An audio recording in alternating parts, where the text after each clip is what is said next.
Queridos amigos, sejam bem-vindos ao canal Videira Espírita.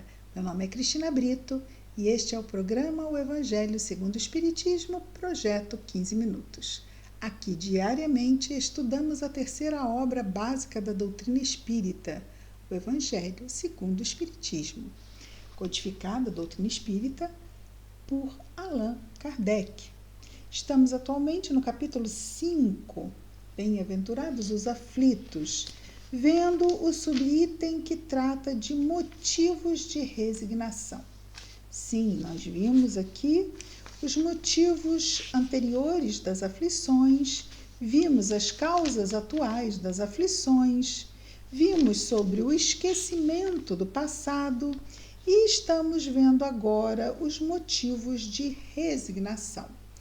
A resignação, como vimos, é o consentimento do coração. Então, não apenas sabemos por que é importante seguir aquela orientação, obedecemos, mas obedecemos com entendimento. Então, essa obediência com entendimento, com aceitação, se chama resignação.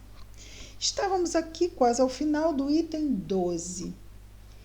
E no item 12, nós estávamos falando sobre o sentido do termo, não é?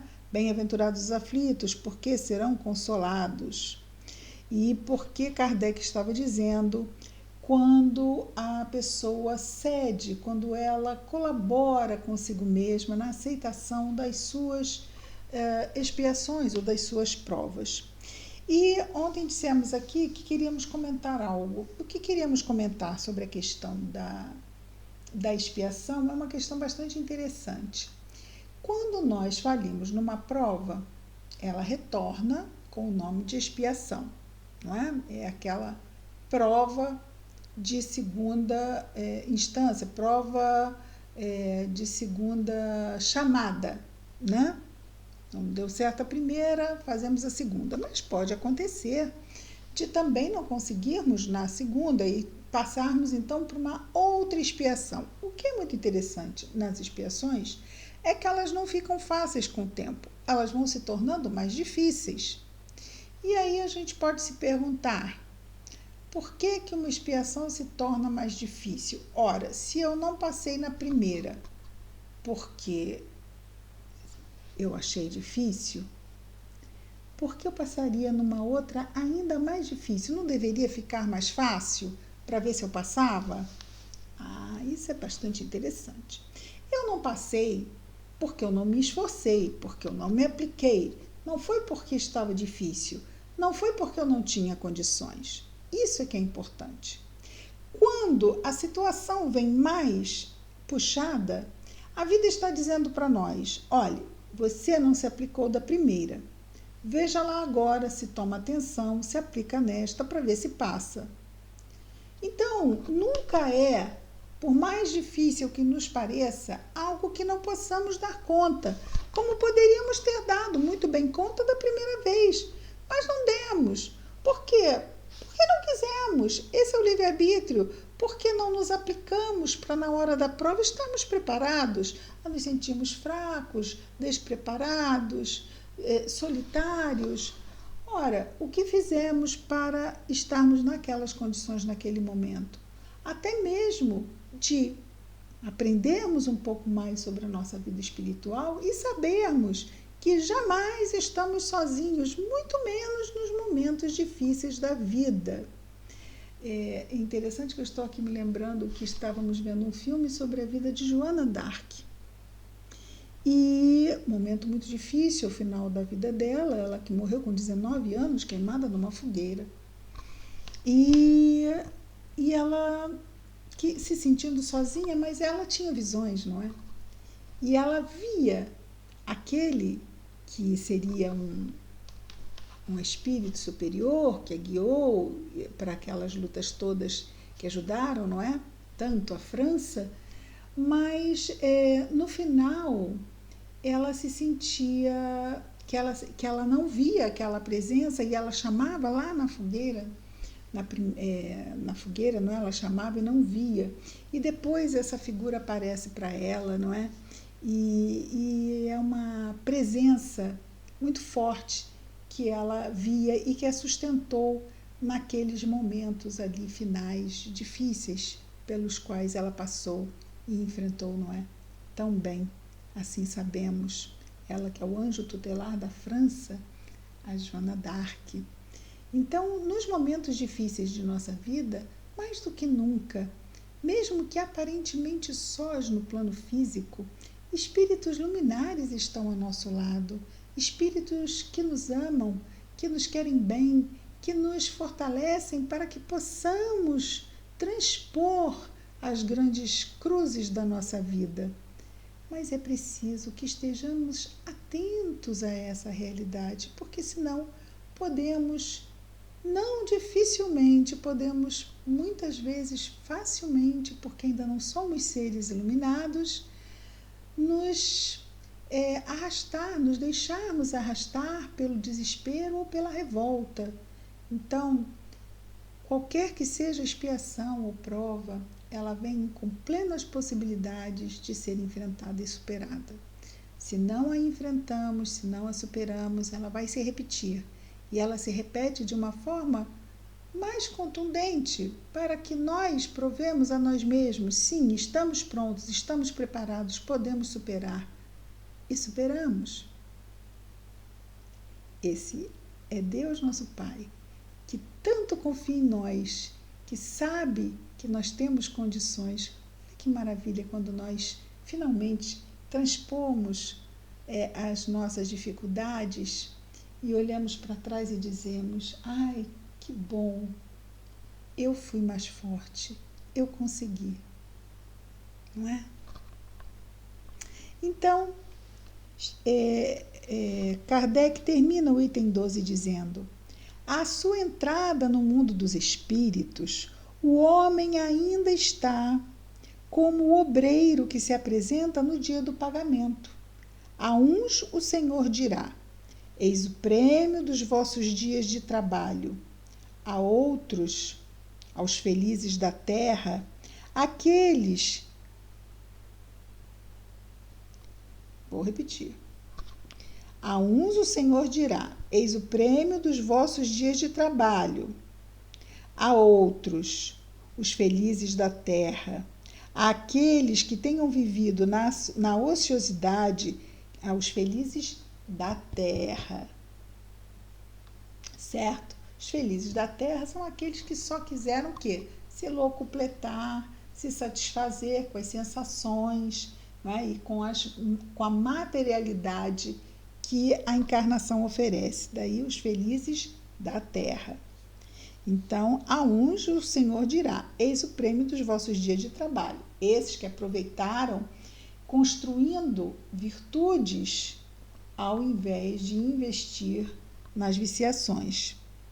Agora, há outros, os felizes da terra, aqueles que tenham vivido na ociosidade, que colocaram sua felicidade na satisfação do amor próprio e dos prazeres mundanos, ele dirá: a vós nada cabe, porque recebestes vosso salário na terra. Ide e recomeçai a vossa tarefa em outra encarnação. E aí ela virá agora como uma expiação, para que aprendamos a dar valor ao que não demos, ao que realmente importa. Muito bem. Passemos ao item 13, que é o último item dessa parte que fala sobre motivos de resignação. Kardec diz: o homem pode abrandar ou aumentar a amargura das suas provas pela maneira que encara a vida terrestre. Ou seja, a questão do ponto de vista que vimos lá no outro capítulo, não é? Sobre a vida futura, essa perspectiva que temos da nossa própria vida quando vemos a nossa vida futura, quando sabemos que a nossa vida continua após o túmulo. Então, ele sofre tanto mais quanto seja mais longa a duração do sofrimento. Ora, claro, ele sofre tanto mais quanto seja mais longa a duração do sofrimento, proporcional. Aquele que se coloca do ponto de vista da vida espiritual abarca de um golpe, ou seja, percebe assim, de uma olhada assim, tchum, pegou ali toda a ideia, vamos chamar assim. Abarca de um golpe de vista a vida corporal. Ele a vê como um ponto no infinito, compreende-lhe a brevidade e se diz que esse momento penoso, quer dizer, diz a si mesmo, não é? Que esse momento penoso passará bem depressa. Então, ele pega aquela visão de que, olha, toda a minha vida é imortal. E esse momento? Esse momento é um ponto. Logo passará e eu vou dar prosseguimento. Mas vou dar prosseguimento não empurrando esse ponto para frente como não resolvido. Eu vou resolvê-lo e esse ponto vai me dar o quê? Ele vai me dar uma energia para eu dar uma subida. Cada dificuldade é aquela energia que a gente acumula e quando a gente ultrapassa, a gente dá uma puladinha, porque a gente ganha energia em cada tarefa bem cumprida, em cada prova ultrapassada. Né? Essa energia moral, né? Espiritual é apenas, é claro, uma figura que nos mostra como nós vamos evoluindo dessa forma. A certeza de um futuro próximo mais feliz o sustenta e o encoraja. Ao invés de se lamentar, agradece ao céu pelas dores que o fazem avançar. De novo, não é? Esse entendimento de que isso vai passar e que isso vai me trazer ganhos, crescimento moral e espiritual. Mas isso se optarmos pelo primeiro ponto de vista, não é? Para aquele ao contrário, que não vê senão a vida corporal, a vida corporal, lhe parece interminável e a dor pesa sobre ele com todo o seu peso. O resultado dessa maneira de encarar a vida é diminuir a importância das coisas deste mundo, de levar o homem, ou seja, o resultado dessa maneira, da primeira, não é? Da primeira, aquela que vê a perspectiva da vida futura. O resultado dessa maneira de encarar a vida é diminuir a importância das coisas deste mundo, de levar o homem a moderar seus desejos, a contentar-se com a sua posição sem invejar a dos outros, de atenuar a impressão moral de seus reveses, ou seja, das coisas que não dão certo e das decepções que experimentam.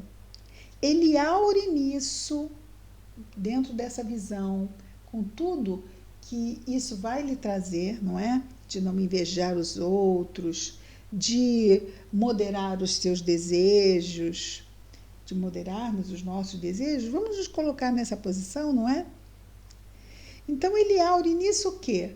Uma calma e uma resignação. Olha como questão do ponto de vista que Kardec já tinha trazido antes, ele retoma essa questão e nos diz que ela é fundamental para aurirmos calma e resignação. Resignação, esse ponto que ele está aprofundando aqui no capítulo 5.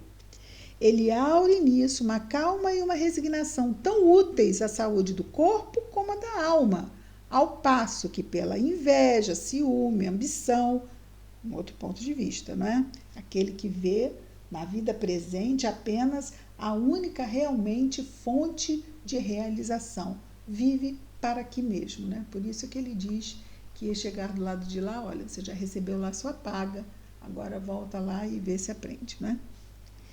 Então, ao passo que pela inveja, ciúme e ambição, se tortura voluntariamente e aumenta, assim, as misérias e as angústias de sua curta existência.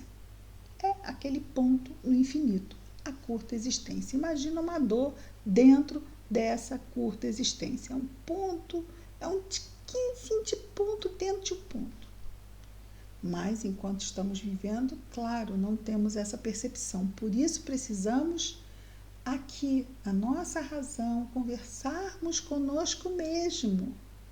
Irmos conversando naquele diálogo fraterno interno conosco mesmo, a fim de nos acalmarmos, porque ainda assim nos exacerbamos e tendemos a um possível até desequilíbrio. Então temos que conversar conosco nas horas das aflições. Isso é muito importante, a fim de aurirmos calma e resignação, fundamentais para atravessarmos com salvaguarda essas nossas tribulações. Muito bem. Muito bem. Amanhã estaremos de volta e amanhã vamos falar sobre suicídio e loucura. Olha como é importante a calma e a resignação. Até amanhã, projeto 15 minutos, o Evangelho segundo o Espiritismo. Muita paz a todos.